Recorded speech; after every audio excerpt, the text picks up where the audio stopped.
Bine v-am găsit, bine v-am regăsit, dragilor din Zodia Taur, oriunde v-ați afla.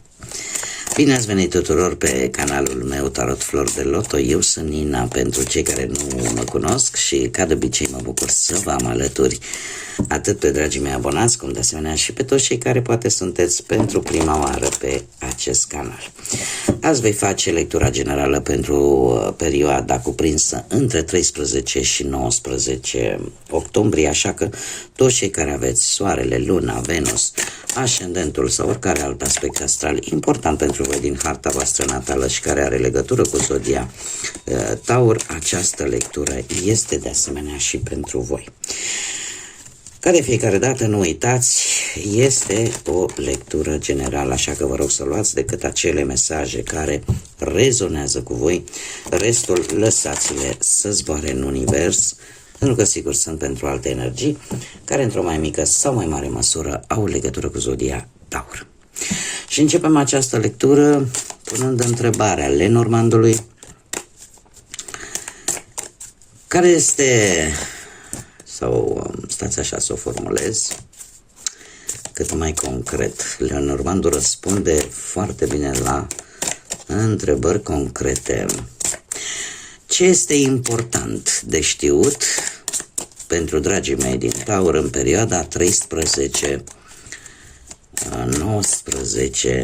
octombrie? Care este situația importantă de știut pentru dragii mei din Taur în perioada 13-19?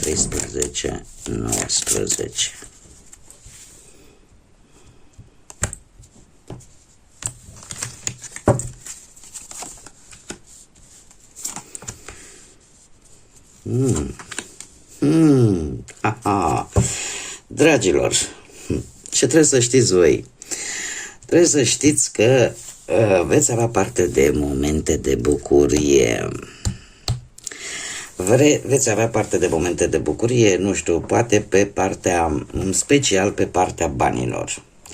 În această perioadă, pe partea banilor, aici ceva ori se rezolvă, ori că primiți o anumită sumă de bani, ori că vești îmbucurătoare, o conversație, un dialog relaționat cu banii care, sau cu anumite afaceri, da, din care pot veni bănuți, care efectiv îți vor aduce o stare de optimism, o stare de căldură, o stare de pozitivitate și de bucurie. De asemenea, deci în mare parte e vorba despre bani, dar putem vorbi, nu știu, și de o altfel de abundență. Putem vorbi și de o abundență sentimentală, da? E adevărat că peștii în mare parte ne vorbesc despre bănuți, dar ne poate vorbi și de un alt fel de câștig. Un dialog pe care o să-l aveți și care o să vă însenineze zilele, ceea ce nu este deloc rău. Haideți să vedem ce ne spune și tarotul.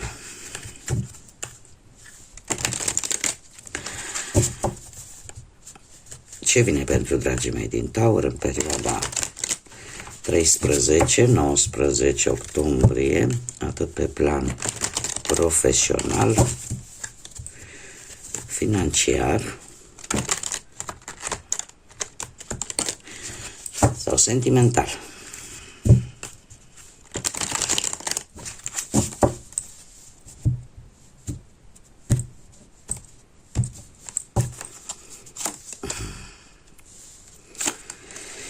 Hei. Dragii mei dragi, lucrurile se vor întâmpla cu o foarte mare repeziciune, cu acest 8 de bâte. Nu știu dacă apar propuneri de joburi posibil, da, și asta să vă ajute. Sau e posibil chiar să vi se ivească un interviu într-o manieră foarte rapidă, o comunicare, nu știu, prin intermediul internetului, sau la care voi va trebui să faceți un drum pentru a da acest interviu. dar este o nouă șansă, o nouă oportunitate ca voi să avansați din punctul ăsta de vedere profesional. De asemenea, aș mai putea spune că există semne foarte bune la care poate nici voi nu vă așteptați. Există un indicator foarte bun că sunteți pe calea aia care trebuie din punctul ăsta de vedere al carierei profesionale sau al muncii. Iar acest nou de cupe îmi confirmă acest lucru. De ce? Pentru că pentru unii această nouă deschidere, acest drum liber poate să aducă, nu știu, o extindere a propriei afaceri, o avansare, un post, da? Și în felul ăsta ceva se termină. Chiar dacă cu acest 2 de bâte aș spune că sunt necesare anumite călătorii, sunt necesare anumite drumuri sau este necesar ca voi să vă adaptați un pic mai mult la locuri noi, persoane noi, activități noi și să vă scoată un pic din zona voastră de confort cu ce v-ați obișnuit voi până acum. De ce? Pentru că voi veți vrea în această săptămână sau v-ați propus cu ceva timp în urmă, nu foarte mult timp, să vă câștigați pâinea, ca să zic așa, cu o activitate care, cum să spunem, care este pe placul vostru. O activitate pe care voi o faceți cu mare drag și atunci lucrurile parcă se aliniază așa. Da? Mergem mai departe. Haideți să vedem pe plan financiar. Dragii mei, nu știu care este situațiunea aici, eu o să vă exemplific. Am zodii de foc, berbec, leu, săgetător, am zodii de aer, gemeni, balanță, vărsător. Acum, putem avea două energii,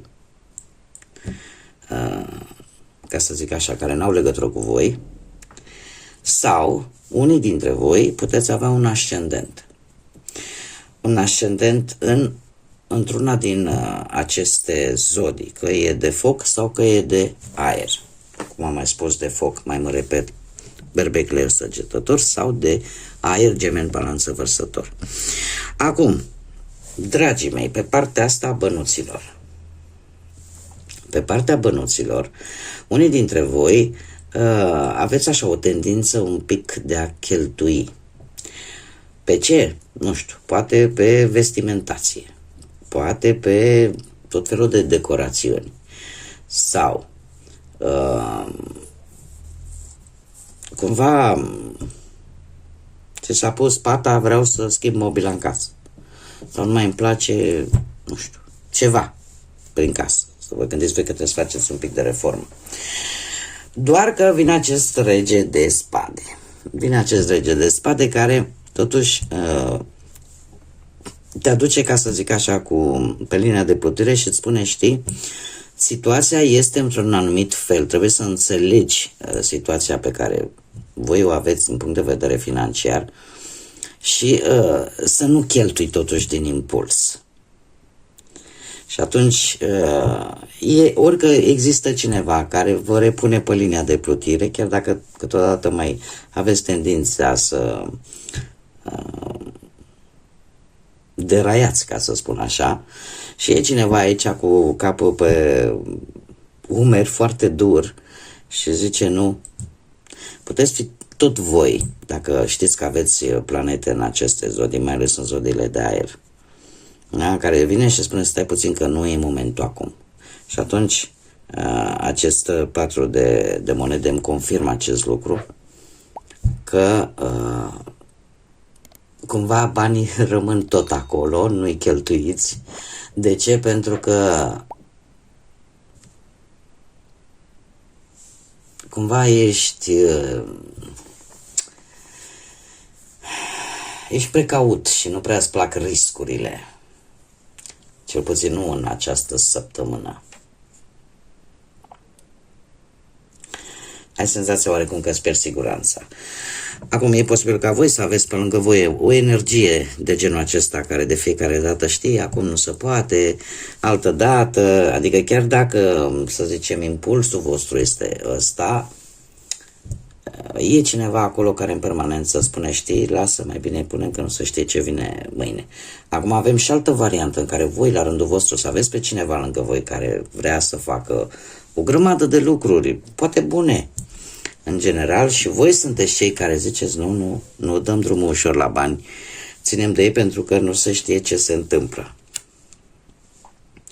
Haideți să vedem pe partea asta relației.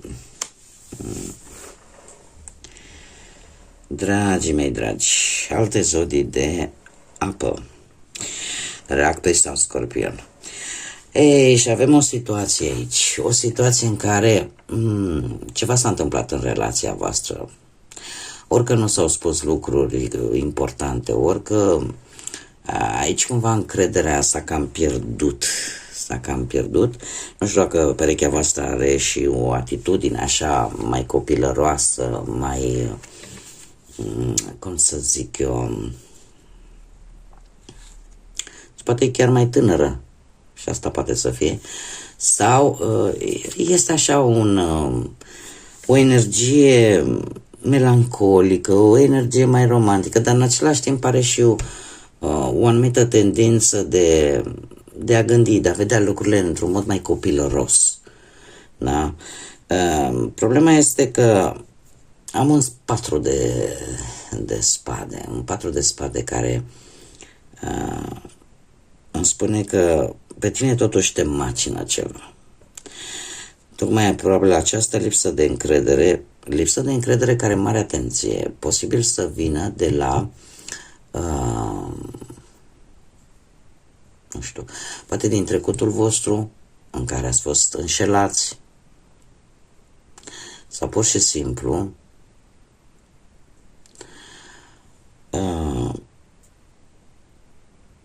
voi aveți niște așteptări, dar niște așteptări, cum să spun, pe care nu le comunicați. Dacă ascultați lecturile pe octombrie, lectura generală pe octombrie pentru voi, dragilor din Taur, acolo chiar se precizează pentru voi. În această lună, octombrie, trebuie comunicare, dragii mei. Nu așteptați ca tăcerea voastră să vorbească, pentru că nu este cel mai bun moment. Tăcerea se poate interpreta în N feluri. Și un bun exemplu este tocmai acest mesaj pe care mi-l transmit cărțile. Există într-adevăr ceva la voi acolo, nu e în regulă. De ce nu se spun lucruri? Acum, eu o mică paranteză o fac pentru cei care desigur se regăsesc. Putem vorbi și de situația în care voi să aveți poate chiar o problemă de sănătate pe care să nu o comunicați și de aici să apară, pentru că din câte văd eu aici totuși sentimente există, dar nu există comunicare, există o tăcere care nu va face altceva decât să îngreuneze și mai mult situația. Așa că perechea voastră trebuie să știe ce aveți pentru a vă putea ajuta. Dacă e vorba, nu știu, eu sper că să nu, de probleme de sănătate, sau că e vorba de niște gânduri care deja te-au obosit, deja te-au epuizat, ele trebuie comunicate. Deci trebuie comunicate. Trebuie să aveți un pic mai multă încredere în voi și eu aș spune că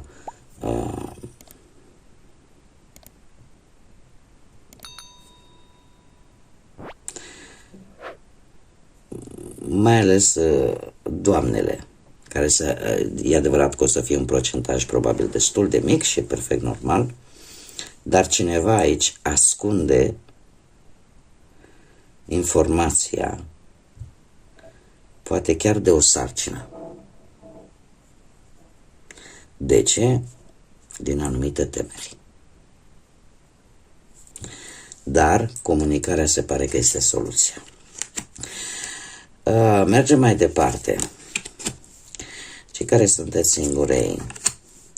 Și Și avem zodia balanță, avem alte zodii de apă, rape, scorpion, se pare că predomină în această lectură. Dragii mei dragi, la voi, pe partea asta sentimentală, e posibil, nu știu, orică ați cunoscut recent pe cineva care poate chiar să lucreze în domeniul ăsta al justiției, nu știu, plecând de la avocat, nu știu, judecător, în general cam tot ce ține de tot acest proces, da, al justiției, care lucrează poate în domeniul ăsta al instituțiilor de stat. Dacă nu, justiția îmi vorbește de mult echilibru. De mult echilibru și trebuie să vă mai spun că este cineva care provine dintr-o familie cu o încărcătură istorică, ca să zic așa, sau care provine dintr-o familie în care există o stabilitate financiară moștenită oarecum de-a lungul timpului, are un arbore genealogic foarte bine pus la punct, să zicem așa. Este cineva care la care apare și un ușor interes material. Dar ce vreau eu să spun este că într-un fel sau altul această viitoare relație, să zicem, va avansa destul de lent. Adică să nu vă imaginați, Doamne, ne-am văzut, ne-am plăcut, hai, ce rămâne de făcut, era un șlagăr, era o melodie frumoasă.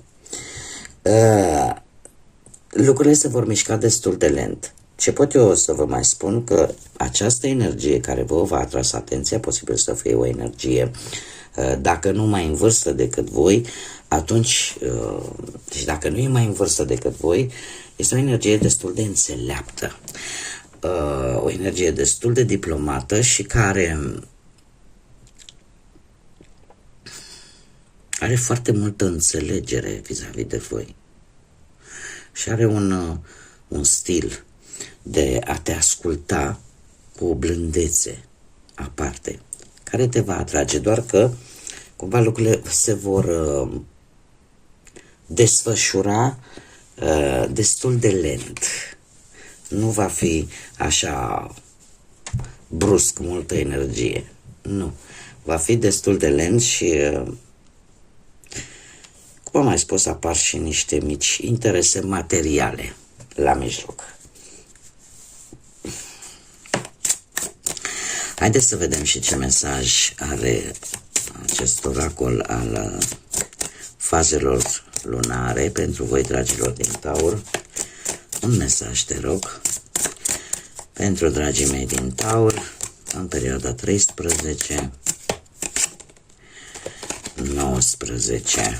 octombrie. Și avem, ai încredere.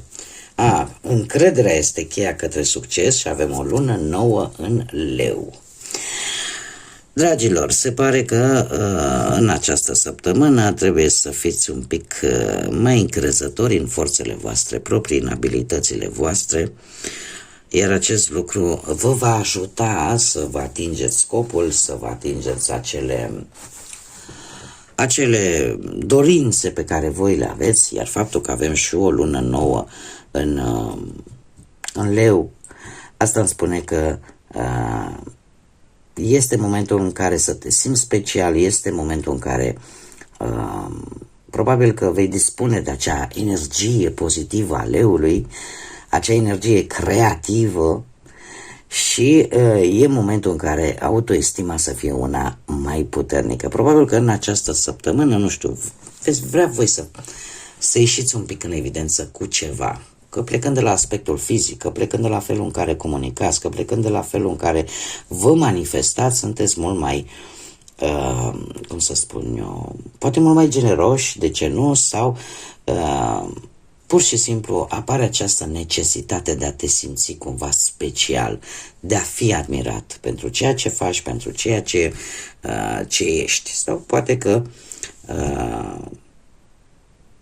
e momentul în care să scoți la suprafață, să ai mai multă încredere în tine și să scoți la suprafață ceea ce tu poate ți-ai dorit de multă vreme, și anume, nu știu, să schimbi ceva la tine. Ca lumea să te cunoască și să te vadă de fapt așa cum ești tu, așa cum îți dorești tu. Bun, dragilor, cam atât am avut pentru voi pentru această săptămână de octombrie. Eu vă mulțumesc pentru prezență, mulțumesc desigur tuturor pentru like-uri, distribuiri, comentariile frumoase la care eu îmi dau silința să vă și răspund atunci când am timp. Mulțumiri tuturor, iar pentru cei care încă nu v-ați abonat, dacă ați rezonat, dacă v-au plăcut acest gen de lecturi, nu ezitați, abonați-vă, este gratuit, nu costă absolut nimic și în felul acesta puteți să dați chiar pe clopoțel să primiți notificări atunci când eu fac lecturi noi, da, veți primi notificări.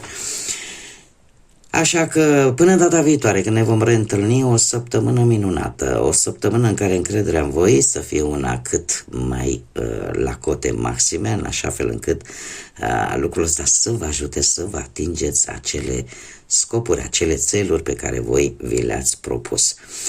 Așa că până la o nouă lectură, numai bine, multă energie pozitivă și desigur să fiți iubiți, dragilor!